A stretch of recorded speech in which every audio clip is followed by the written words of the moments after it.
Mucho gusto saludarlos. Gracias a los amigos y amigas de los medios de comunicación. Y hoy nos da especial agrado dar la bienvenida a la presidenta de la CONEFA y fiscal especializada en combate de la corrupción en el estado de Quintana Roo, a la doctora Rosaura Villanueva Arzápalo, al maestro Jorge Emilio Iruegas Álvarez, también fiscal especializado en materia de combate a la corrupción en el estado de Oaxaca, al doctor David Merino Telles, que es vicepresidente de Ciberseguridad y Prevención de Riesgos en Concanaco. Está también el diputado local en el Congreso de la Ciudad de México, Carlos Joaquín Fernández Tinoco.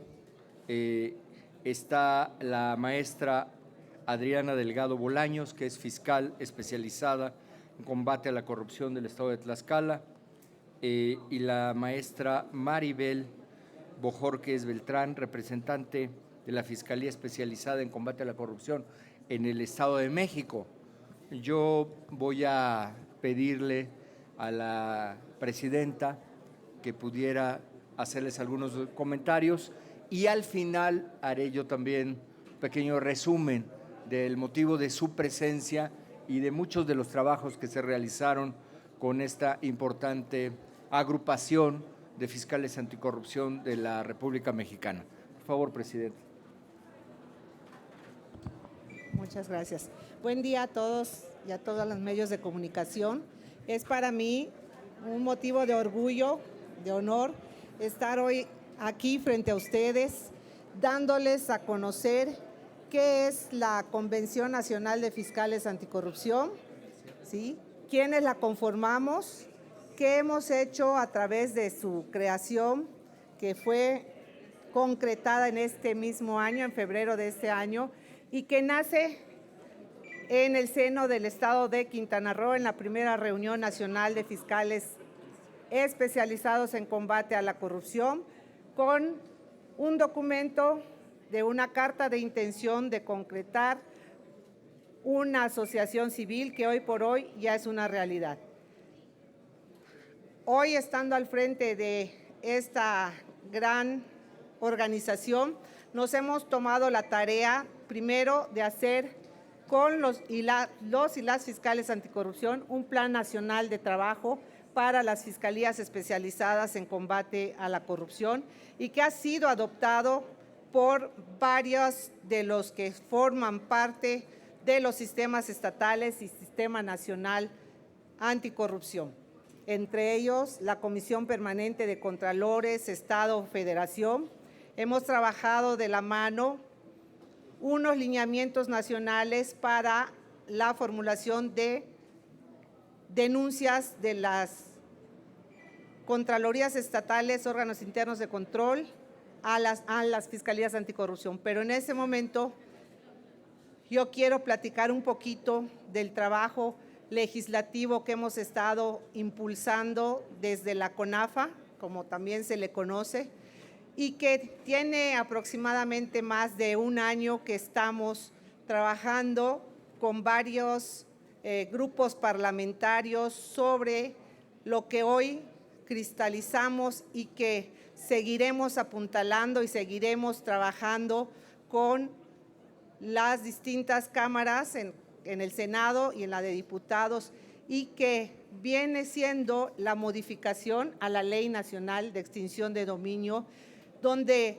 desde la Convención Nacional de Fiscales Anticorrupción pedimos mano para las fiscalías especializadas en combate a la corrupción en el tema de recuperación de activos y que se nos asigne, ¿sí?, en caso de que así lo decidan los órganos legislativos, alguna pequeña ayuda para el fortalecimiento de las fiscalías especializadas en combate a la corrupción.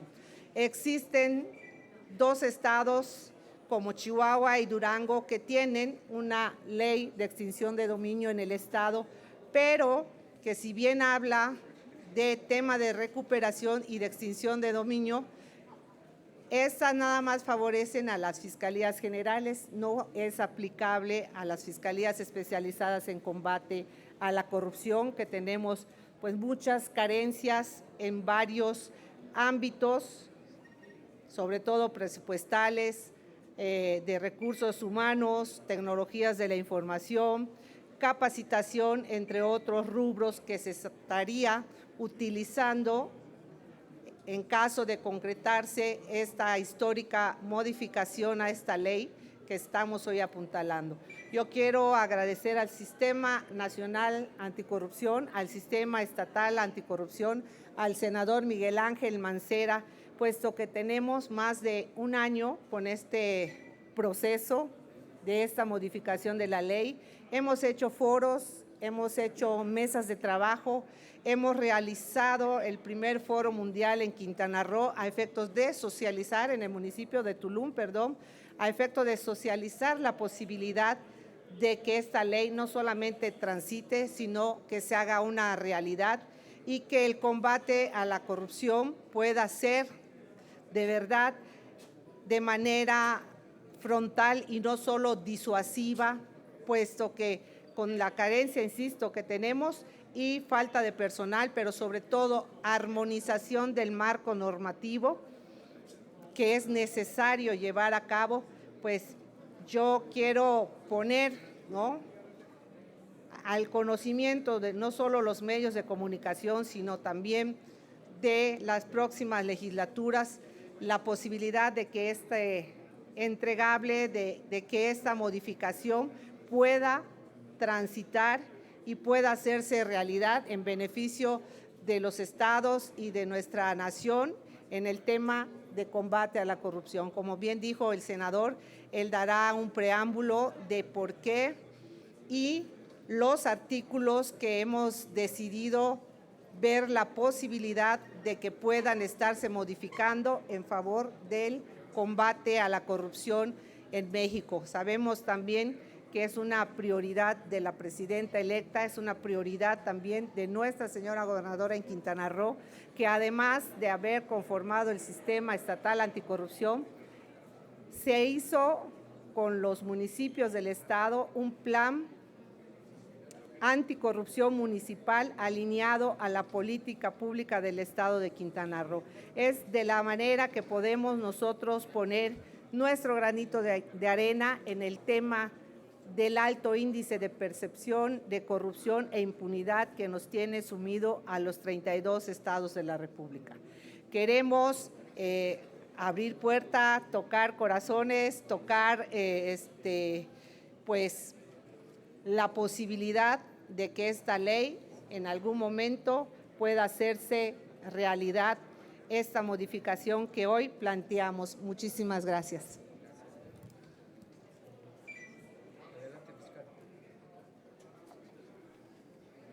Buen día a todas y a todos. Para mí es muy importante estar el día de hoy aquí en el Senado de la República, agradeciendo la anfitrionía y empuje del senador Miguel Ángel Mancera, porque a casi 10 años de la reforma constitucional en materia de combate a la corrupción, uno de los temas medulares para poder contrastar si se está haciendo bien o mal la lucha en esta materia tiene que ver justamente no solo con las investigaciones y los procesos que desemboquen en sentencias condenatorias, obviamente, de quienes cometen hechos de corrupción, sino lograr justamente que ese recurso desviado regrese a su destino original.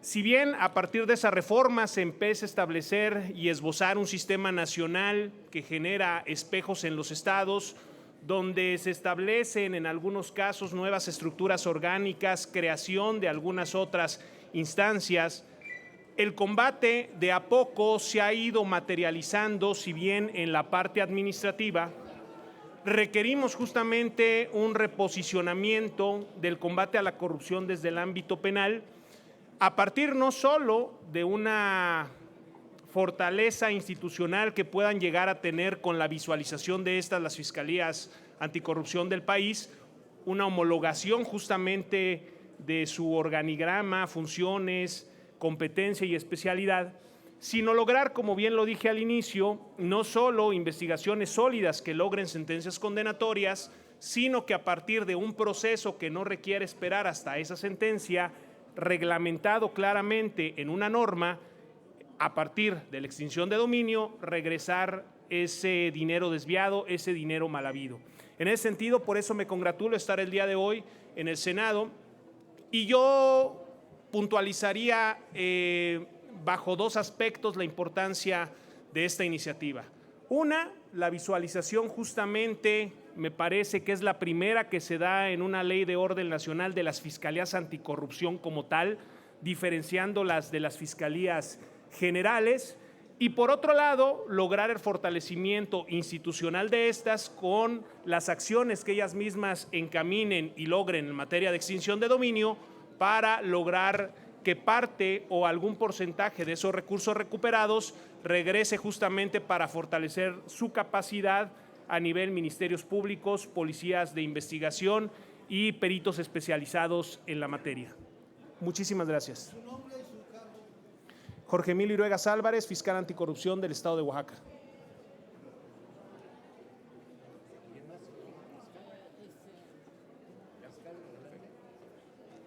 Muy buenos días, muchas gracias. Carlos Joaquín Fernández Tinoco, diputado local, Congreso de la Ciudad de México, y estamos muy contentos y nos alegramos por esta reforma a la Ley Nacional de Extinción de Dominio, toda vez que representa un paso importante en el combate a la corrupción.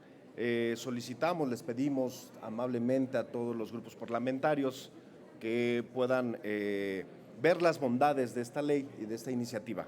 Y como ya se dijo, este es un importante avance, ya que en el artículo 233 hace elegible a las fiscalías anticorrupción, toda vez que cuando recuperen recursos, ahorita en estos tiempos de austeridad franciscana, pues van a poder tener recursos las fiscalías, toda vez que los fiscales tienen un tema delicado ahí de recursos, porque ni siquiera en algunos lugares les han podido reembolsar los gastos que ellos han derogado para realizar su trabajo. Ese es un ejemplo de cómo están en tema presupuestario las fiscalías, y este es un importante avance. En el caso de la Ciudad de México, hay que decirlo, no cuenta con titular ni con estructura funcional la Fiscalía Anticorrupción. Y en el tema de la Ciudad de México, el caso de la Fiscalía Anticorrupción es un caso atípico, toda vez que esta Fiscalía Anticorrupción en pocos estados de la República se ve lo que se ve aquí, toda vez que la Fiscalía Anticorrupción no está alineada a los programas de gobierno y a la ejecución de recursos públicos como debe de ser, transparencia e imparcialidad. Es por eso que celebramos esta iniciativa, y bueno, desde el Centro de Estudios Estratégicos de Seguridad Nacional de Quintana Roo, que somos parte de un grupo interdisciplinario, vemos con gran alegría que el tema de seguridad nacional, de la anticorrupción, es un tema de seguridad nacional que tenemos que seguir ahondando. Pues, enhorabuena y muchas gracias, senador, y a todos los fiscales aquí presentes y presidenta, por este gran trabajo y este gran esfuerzo contra la corrupción. Muchas gracias. Buenos días a todas y todos. En nombre del doctor Octavio de la Torre, presidente de Concanaco Servitur, les mando un saludo. Yo soy David Merino, vicepresidente nacional de Ciberseguridad, Prevención de Riesgos y oficial de cumplimiento. Para Concanaco Servitur es un gusto el apoyar y seguiremos apoyando al Poder Legislativo y en este caso también a la CONAFA, la Convención Nacional de Fiscales Anticorrupción, en todas las iniciativas que sean en esta materia y que sean de beneficio para México. Es importante dotar a las fiscalías con recursos para que puedan seguir ejerciendo su trabajo, pero también es importante el poder homologar los tipos penales anticorrupción en los estados. Es increíble que ciertas conductas sean delito de materia de corrupción en una jurisdicción, pero cruzando la frontera, que muchas veces es un letrero nada más, ya no lo sean en otro estado. Es importante también señalar que Concanaco Servitur tiene a disposición de las fiscalías anticorrupción estatales y también de los sistemas municipales, estatales y el nacional anticorrupción, nuestras 257 cámaras en 1,854 municipios. Por lo cual, el sector empresarial que representa comercio, servicios y turismo siempre estará del lado del Poder Legislativo. En este caso, agradecemos el impulso que ha dado el senador Mancera a esta iniciativa y también todo el trabajo realizado por la CONAFA a través de su presidenta. Reconocemos el esfuerzo también de todos los fiscales anticorrupción del país y reitero, Concanaco Servitur, siendo el organismo empresarial por ley más viejo, más grande y más vertebrado de este país, pone a disposición tanto del Poder Legislativo como del Poder Ejecutivo su infraestructura para poder hacer el combate frontal a la corrupción. No la toleramos, no la fomentamos y la combatimos. Muchísimas gracias. Muchas gracias. Muchas gracias. Simplemente agradecer también la presencia del senador Omar Maceda, que ha estado trabajando en esta tarea y en este proyecto también intensamente, a Dinora Ginsberg, que es presidenta del Consejo de Estudios Estratégicos, por el acompañamiento y por el interés en la parte del enlace internacional y, por supuesto, también con la parte de Sedena y Marina. Y decirles a ustedes que es muy importante lo que hoy se está comentando, porque están representados aquí los fiscales anticorrupción y las fiscales anticorrupción de todo el país. Vuelvo a repetir que la doctora Rosaura Villanueva Arzápalo es la presidenta de esta agrupación, de todos los fiscales y las fiscales anticorrupción del país. Y el trabajo que se hizo en la ley de extinción de dominio es para que las fiscalías anticorrupción puedan interactuar con esta ley de extinción de dominio, porque actualmente la ley de extinción de dominio refiere a las fiscalías y a los fiscales, pero no a los fiscales anticorrupción y no a las fiscalías anticorrupción. Y entonces se encuentran con problemas legales en el momento de actuar. Actualmente la ley de extinción de dominio dice que el recurso de los bienes que pudieran ser sujetos de extinción de dominio pueden ser para el apoyo de la Fiscalía, pero no de la Fiscalía Anticorrupción. Entonces, los artículos que se han precisado es para que las Fiscalías Anticorrupción puedan utilizar de mejor manera la ley de extinción de dominio, que es una ley nacional.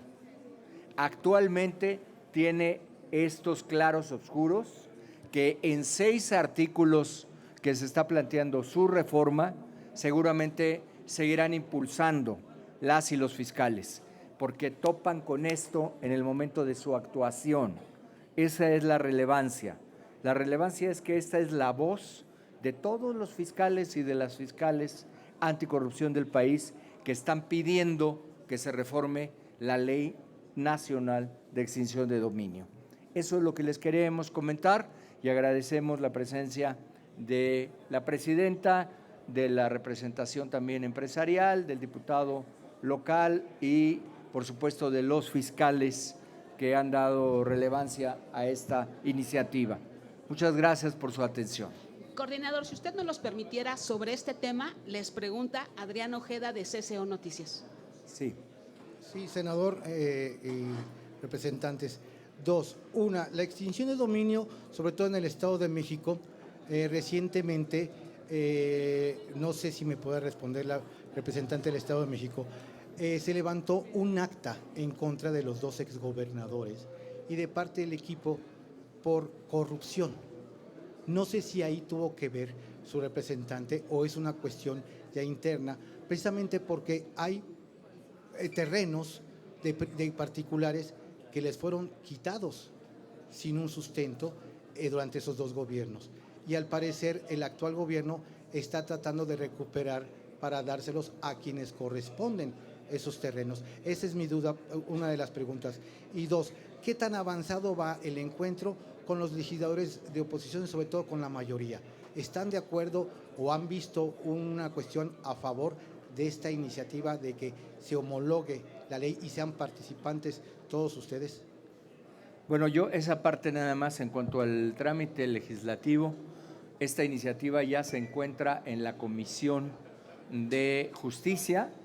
Lo más seguro es que pudiera ser abordada en la próxima legislatura en periodo ordinario, pero ya se encuentra en Comisión de Justicia. Y lo más importante fue el trabajo que durante meses hicieron la presidenta, los fiscales, las fiscales, para homologar qué puntos son los que querían plantear de la reforma a la ley de extinción de dominio. Y la otra pregunta se la dejo a la representante.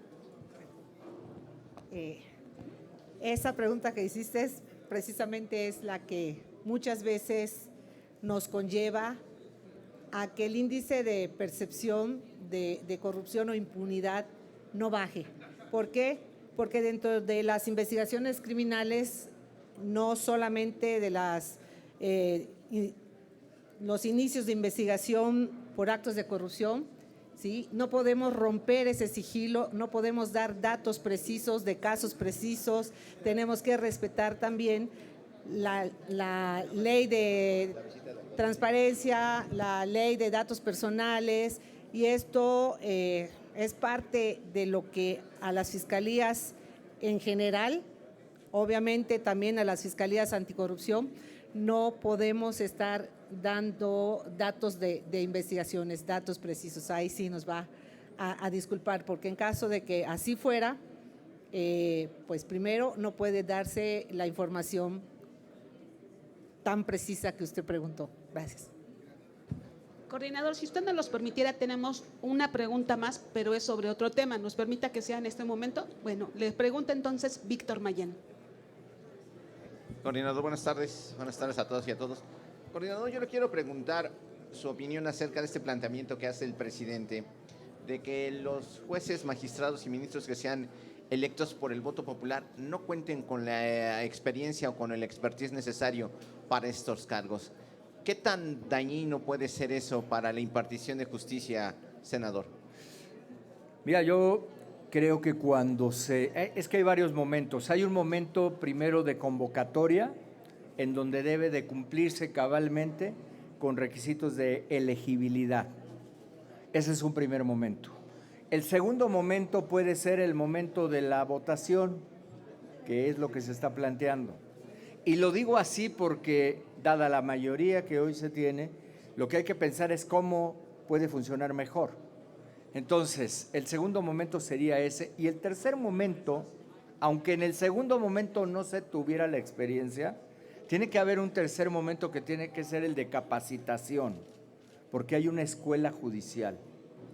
Y lo que no se podría permitir es que llegase al ejercicio de cargo un juzgador sin saber qué tiene que hacer, porque es un trabajo de alta especialización.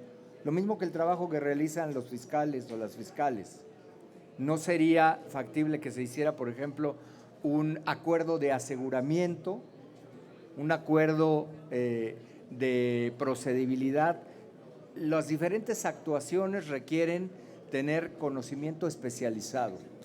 Entonces, en algún momento de todo este tramo se va a necesitar sí o sí capacitación judicial, sí o sí especialización. No puede ser un abogado simplemente por el hecho de ser abogado.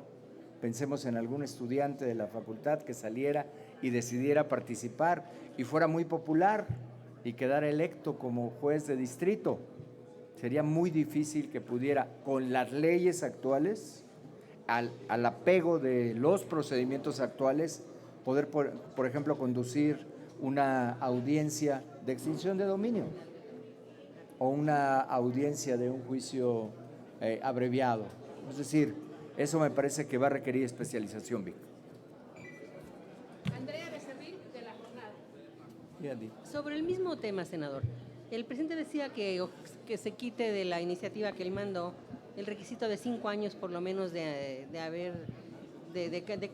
antigüedad en la carrera judicial. Pero, ¿qué tan riesgoso sería eso? Ya lo contestó, se lo contestó un poco a mi compañero, pero ¿esa parte sí sería riesgosa para usted? Yo vuelvo a repetir, porque los juzgadores y juzgadoras en materia federal tienen diversas responsabilidades. Hay un bloque que ve procedimientos civiles, otro que ve procedimientos mercantiles, quiebras, penal, laboral y obviamente las y los juzgadores de amparo, que es de alta especialización. Entonces, no va a haber forma que no haya ese grado de conocimiento.